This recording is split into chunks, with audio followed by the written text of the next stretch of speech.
পুলিশের পুরোটা ছিলেন ওসিআইসিটা, এডিশনাল এসপি, দুটো পুলিশ ডিস্ট্রিক্টের এসপি ছিলেন, এডিজি ছিলেন, আমাদের ডিআইজি ছিলেন এবং সর্বোপরি ডিস্ট্রিক্ট ম্যাজিস্ট্রেট লিড করেছে। আমাদের দুজন মিনিস্টার, একজন মিনিস্টার একটু আউট অফ ডিস্ট্রিক্ট রয়েছে, আউট অফ স্টেট রয়েছে, আর ক্যাবিনেট মিনিস্টার ছিলেন, আর আমার সাথী কয়েকজন যারা আগের মিটিং হয়েছিল তারা এসেছে। মূলত আমরা এই জেলাতে ডেভেলপমেন্টের বিভিন্ন স্কিম রিভিউ করলাম এবং বেশ কিছু জিনিস তাদেরকে বললাম। এই 2 মাস খুব একটা বেশি সময় নয়, এর মধ্যে আমরা গঙ্গা ভাঙন নিয়ে মালদা এবং মুর্শিদাবাদের জন্য 3,600 কোটি টাকার একটা প্রপোজাল, যার 50% দেবে ভারত সরকার, 50% দেবে রাজ্য সরকার, প্রপোজাল পাঠিয়েছে। যার মধ্যে ফারাক্কা থেকে একদম ভগবানগোলা, লালগোলা এই স্ট্রেচে মুর্শিদাবাদই ম্যাক্সিমাম রয়েছে। 2500 কোটি টাকা মুর্শিদাবাদের জন্য পার্মানেন্ট সলিউশন হয়ে যাবে। এটা একটা আমরা বড় জিনিস বুঝেছি। সেকেন্ড থিং হচ্ছে 15 লক্ষ এখানে অন্নপূর্ণা যোজনা অ্যাপ্লাই করেছিলেন, 12 লক্ষ মহিলা 1 জুলাই তারা অন্নপূর্ণা যোজনার বেনিফিট পেয়েছে। আমি এখানে অ্যাডমিনিস্ট্রেশনকে, ডিস্ট্রিক্ট ম্যাজিস্ট্রেটকে এনকারেজ করতে বলেছি যে পরিযায়ী শ্রমিকদেরকে ফিরিয়ে আনুন। বিকশিত ভারত জি রামজির 100 দিনের কাজ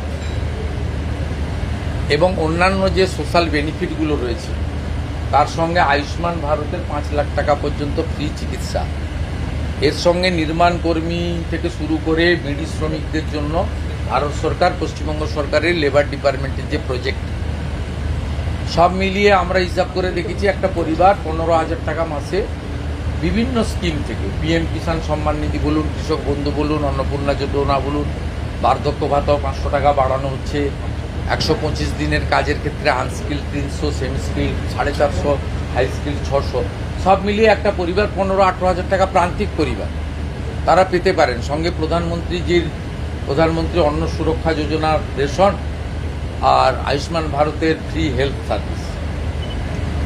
এই বিষয়গুলো আমরা এখানে বলেছি। এখানে ব্যাপক দুর্নীতি হয়েছে।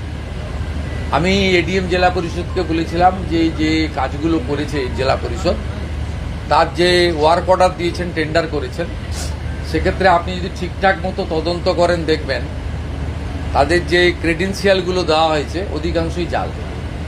আমি পুলিশের কিছু তদন্ত রিপোর্ট এদের বলেছি, তাতে 600 মতো লক্ষ্মীর ভাণ্ডারের অ্যাকাউন্ট ভুয়া, 3500 মতো মাইনরিটি স্কলারশিপের অ্যাকাউন্ট ভুয়া, সব ক্ষেত্রেই ভুয়া। এসসি নয় এসসি বেনিফিট নিচ্ছে, এসটি নয় এসটি বেনিফিট নিচ্ছে, ফিজিক্যালি চ্যালেঞ্জ অরিজিনাল নয় ফিজিক্যালি দিব্যাঙ্গ ভাতা নিচ্ছে।